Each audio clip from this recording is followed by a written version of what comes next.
Good afternoon, students and teachers, or not teachers, sorry, parents slash guardians. I hope you all had a wonderful week-long break last week. I know getting back into the swing of things is sometimes not always fun, but it is what it is. However, for today, I am making this video in one, just to show you where we are at with long division and how far we've come, as well as giving you some tips and review problems towards the end of this video that you guys can practice at home. And just to kind of give you some reminders and about some misconceptions that we seem to sometimes have when we are doing long division. So recently we have finally left the double digits and have started the triple and 4-digit problems, as you can see here. And we are getting ready for our upcoming long division tests that we are going to be taking on Wednesday. So I have a lot of confidence in these students, and students, I've seen you practice. You've all have been doing really well and using your checklists and remembering the Does McDonald's Serve Burgers acronym, and I'm very, very proud of you. So let's just do some quick recap, and as we go through each of the problems, you can do these along with me, as well as the problems that I will give you at the very end of this video. So first things first, I have 386 divided by 2. So just to kind of remind you of the vocabulary, on the off chance I ask you this on the test, this number right here is your dividend. This number here is your divisor, and especially your divisor is going to be very important. Very top is where your quotient goes. It's very important that you know what the quotient is. The quotient is the answer to a division problem. The reason why we need to remember this is because it's probably going to end up on either a test or an exam, or if you're doing a word problem, it might not ask you to find the answer, it might ask you to find the quotient. So you need to be able to understand what the quotient is. So first things first, as I set up my steps, I have Does McDonald's Serve Burgers right now? So that right now, I put it in parentheses because there's two meanings for that R. For my students who maybe don't remember, the R stands for either repeat your steps or find the remainder. So first things first, when we do problems like these, remember, we never, ever, ever do the entire number, because there's no way that you can do off the top of your head finding how many times 2 can go into 386. There's no way that you can do that. So to make it easy, we always start with one digit at a time, and we start by the biggest place value instead of what we do in multiplication, where we start with the smallest place value. We always start with the biggest place value in this case. So in the case of this problem, we always ask ourselves, how many times can 2, our divisor, go into whatever part of the dividend that we are looking at? So in this case, we have, how many times can 2 go into 3? Well, if I know my basic multiplication facts, 2 can go into 3 at least one time. That 1 signifies that I've divided. Check. I can only split 2 up into one group. I can only split 3 by 2 into one group evenly without going over. So, because there's a lot of friends here that always kind of forget that when you ask yourselves how many times does a number go into another number, you're trying to get as close as possible. All right, so in the case of 2 going into 3, it can only go into it once. Reason being is because our next step, McDonald's, which stands for multiply, so we have division, multiplication. The M, McDonald's, stands for multiply. So now we multiply 2 times 1. 2 times 1 is 2. And we take 3 from 2 and we subtract. which leads me to my next step. So I multiplied, and now I'm on my next step, which is subtract. So I subtract 3 minus 2, and 3 minus 2 is going to give me 1. So I've subtracted. Now, next part is we then look at the b and we go and we ask ourselves, do I need to bring anything down? Well, in this case, yes, I do. I have this 8. This 8 goes down here. This 1 becomes an 18. I brought down, and just to help me remember, I'm going to make an arrow right next to my b. Then we look at our r, which stands for right now, which has 2 meanings. The first meaning is, are we looking for the remainder, or are we repeating the steps? Well, in the case of this problem, just to kind of remind you guys, a remainder will never be bigger than your divisor. The reason being is if your remainder is greater than your divisor, you can still split it into groups of 2. So in the case of 18, absolutely, I can split 18 into definitely two groups a couple more times. So that means this is not my remainder. There's no way that's a remainder 18. That means I have to repeat my steps. And students have been pretty good so far, parents, about this. However, you will see as we go on, there's still some slight misconceptions about finding a remainder. So now we're repeating our steps and we're starting our steps all over again. So now we're on D again, so we're dividing. So now I ask myself, not how many times does 2 go into 8? I'm not looking at 8. I'm looking at 18. Because remember, we already dealt with the 3. 3 became a 1 after we subtracted the 2 from our first part. We just brought down this 8, and this now is 18. So we ask ourselves, how many times can 2 go into 18? Well, if I know my multiplication and I multiply by 2, 2, 4, 6, 8, 10, 12, 14, 16, 18, that's 9. So I put my 9 on top, so that means if I divide 18 by 2, that's going to give me 9. So I divided, now I multiply. 2 times 9, how many times can 2 go into 9? Well, that one's easy, 18. That one's super easy. It's exactly, so see, look, it's exactly 18. 2 times 9 is exactly 18, which makes our next step subtraction so much easier because guess what? 18 minus 18 is 0. So we subtracted. Now, do we need to bring down? Well, yes. Unlike in the last video that I made a while ago when we first started, we only had to bring down at least one extra number because we were dealing with double digits. 3-digit numbers are a different story because you have this extra step. We have to bring down the 6. So here's my 6. I brought down my 6, check. Now I ask myself, is this a remainder or am I repeating the steps? Well, in the case of the 6, 6 is still greater than 2 and I brought it down. And since I just brought down, that means this is not a remainder. I have to repeat my steps again. So I'm repeating my steps and starting to ask my questions again.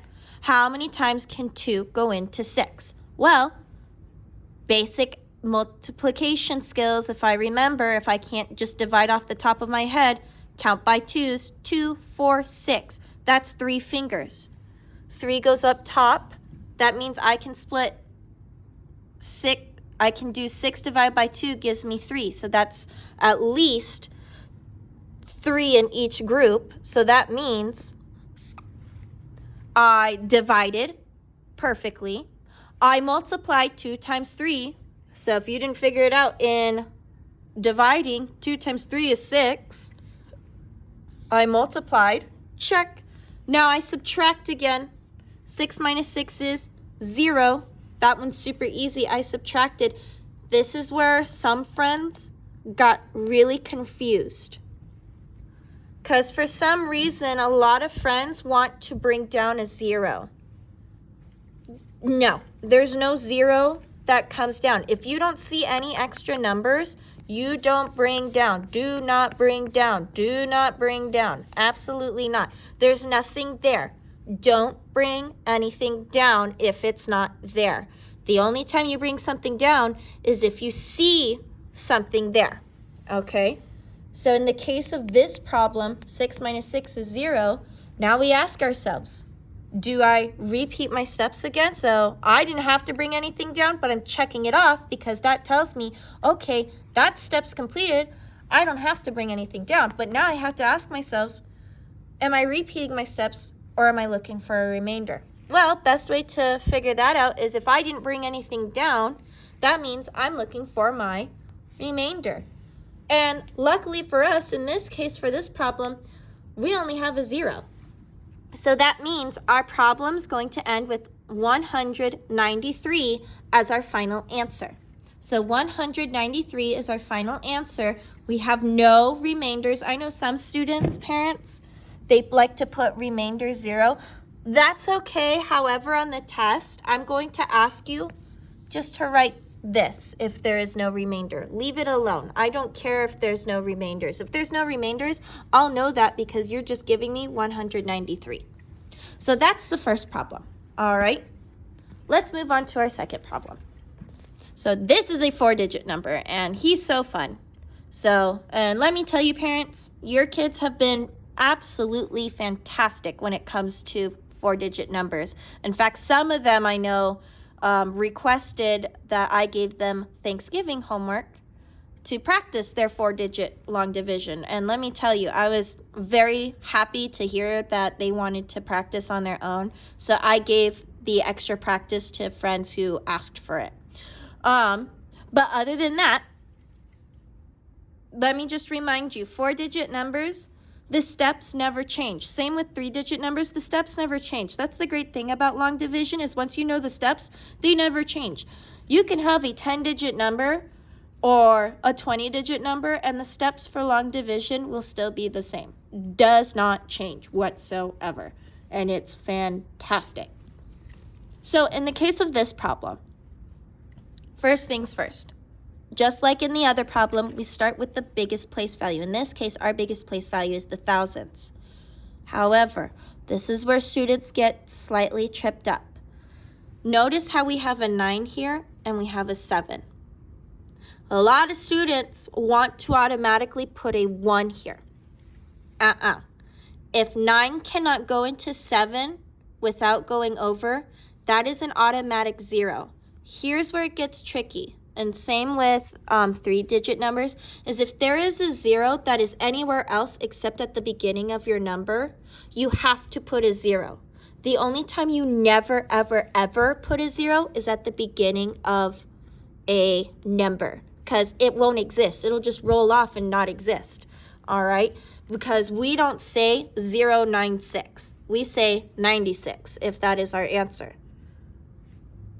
So when you start a problem off with the 0, you don't have to put the 0. I know some students, if they want to put a 0 here as a placeholder, that's fine. You can. However, make sure in your final answer, you signify to me that your answer is 86. It should not be 086. Okay? So let's continue. So I look at the 9 and I tell myself, well, 9 cannot go into 7 evenly. So that's not going to work.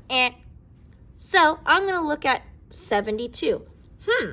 Well, if I know my 9's facts, and it's been a while, so forgive me, but 9 times, I believe it is not 7, but 8. 9 times 8 gives us 72.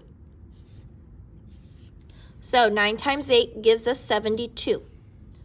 You subtract 72 from 72. And before I forget, I like to look at my checklist to make sure I'm following the steps correctly. So 8 is from my division. I multiplied 9 times 8 to get 72. Check. I am subtracting 72 from 72. That is 0. Check. Now I'm going to check and see, do I need to bring anything else down? Yes, I do. Here's a 9. There's my 9. I bring it down. So I brought something down. Now I ask myself, Okay, I'm at the right now stage. I'm at the does McDonald's serve burgers right now? If the answer is yes, I'm repeating it. If the answer is no, absolutely not. And what I say by that is if you brought something down after burgers, that means repeat the steps. If you didn't bring something down, that means stop. Look for what's left over. Look for the remainder. What remained after your day at McDonald's, right? So I know students got a little confused about that. I'm still tweaking it, but essentially are we repeating the step or are we looking for the remainder? And in this case, we are repeating the step because I just brought down that 9. So there's no way that's my remainder yet. And plus, 9 can go into 9. They're the same number. There's no way that I'm done and this is my remainder. So now I ask myself, how many times can 9 go into 9? That one should be easy. Once. Division. Easy. Easy peasy lemon squeezy. Now I multiply. 9 times 1 is 9. There's my 9. I multiply. Check. Now I do my next step, which is subtract. I subtract 9 from 9. And 9 minus 9 is 0. Woohoo! Now I ask myself, do I need to bring anything down? Is there any more burgers? Yes, there is. There is 6. Here's my 6. Now, since I just brought this down, that means I have to repeat my steps. I know I'm going slightly fast on this one, but your students should know this by now. Now, this is where it gets tricky. So the last number is 6, and we have 9. How many times can 9 go into 6 without going over? If you said, well, absolutely 0, you are correct. This is where the zeros get tricky because a lot of students will look at this and go, well, that's a remainder. That is not a remainder. You still have to do this step because look at where that 0 is. Remember what I said? The only time you don't really have to worry about the 0 is when it's in the front. Because look, we don't say 0810. We just say 810, not 0810. So in the case of this problem, we have 6 and we have 0. So I still follow my steps. Now, obviously, you're going to see that this is kind of going to be the same thing. However, in the spirit of long division, it is always best to make sure that you are doing the steps correctly. 1, it's great practice. But 2, you want to make sure that this 6 is not, that there's nothing else here. Because if there's, let's say that this was a 5-digit number, if there's something else here, then your whole problem's going to change. All right? But in the case of this problem, we're going to still do the exact same thing even though we have 0. But 0 is easy. So we divided and we knew that 0 can only go into 6 0 times because we're repeating our steps again. So 9 can go into 6 0 times. Now we multiply. 9 times 0. 9 times 0 is 0. That's super easy. Now we subtract. 6 minus 0 is 6. So we subtracted. Do I have anything else to bring down? Absolutely not. Nothing there. Nope, nothing there. There is nothing to bring down. A lot of students, they see this 6 or they'll see something like this, and for whatever reason, they'll forget that that's not a remainder, that they have to do something with it, and they'll bring like in their own number. If there is nothing to bring down, don't bring anything else down, because guess what? After we check that, hey, there's nothing to bring down, now we're on our R step. Now we ask ourselves, is this a repeat? Excuse me. Is this a repeat or a remainder? In the case of this problem, this is a remainder. We have a remainder of 6 left over. Ooh. So that 6 is perfect because it doesn't go over the divisor because 6 is less than 9, so we can't physically split up 9 evenly into or let me rephrase that. We can't put 6 into 9 groups evenly. It's not possible. So your final answer for this problem would be 810, remainder 6. Excellent. All right. So be careful of the zeros. I tell my students all the time, those zeros, they want to trip you up. If I see 81, remainder 6, you missed a step. There's no way that's 81. This is 810, remainder 6. And make sure that your digits are kind of lined up. I know my digits are spaced out a little awkwardly, but make sure that when you write it, that you try to keep them as lined up as possible and you write neatly, because when you write not neatly, it throws the entire problem off.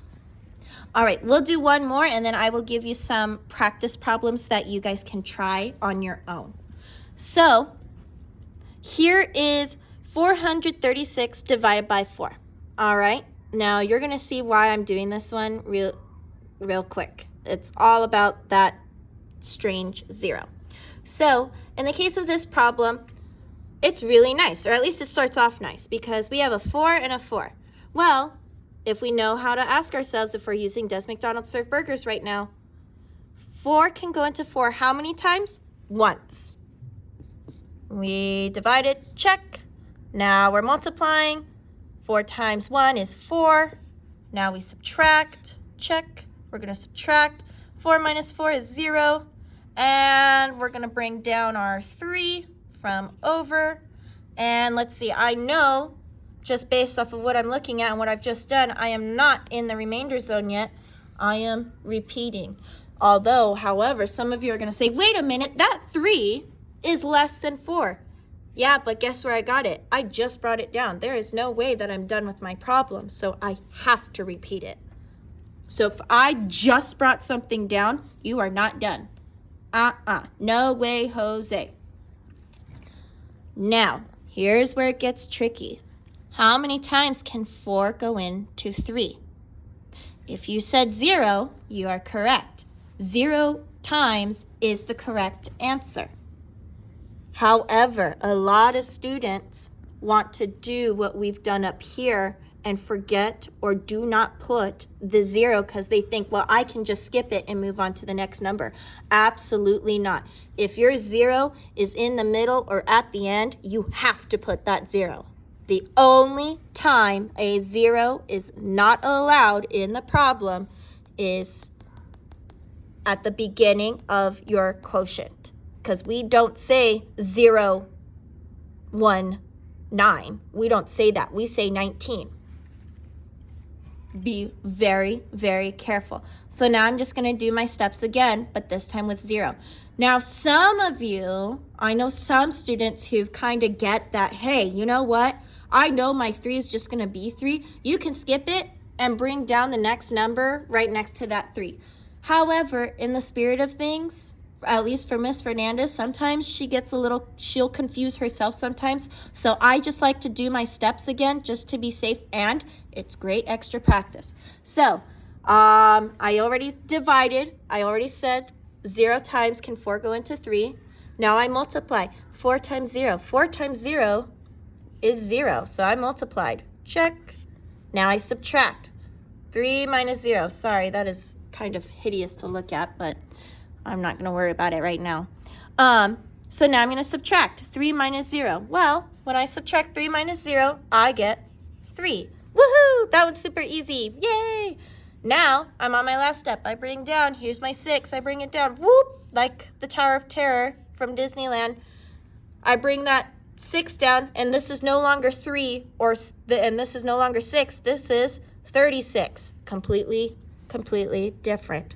And guess what? This is not a remainder because that 6 came from bringing it down, and this 36 is now greater than my 4. There is no way at all that I am done yet, because I can still split up 36 evenly somewhere in 4 groups. So I have to repeat my steps.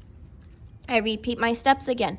4 can go into 36 how many times? Well, if I know my 4's facts pretty well, which I feel like I do, 9 times.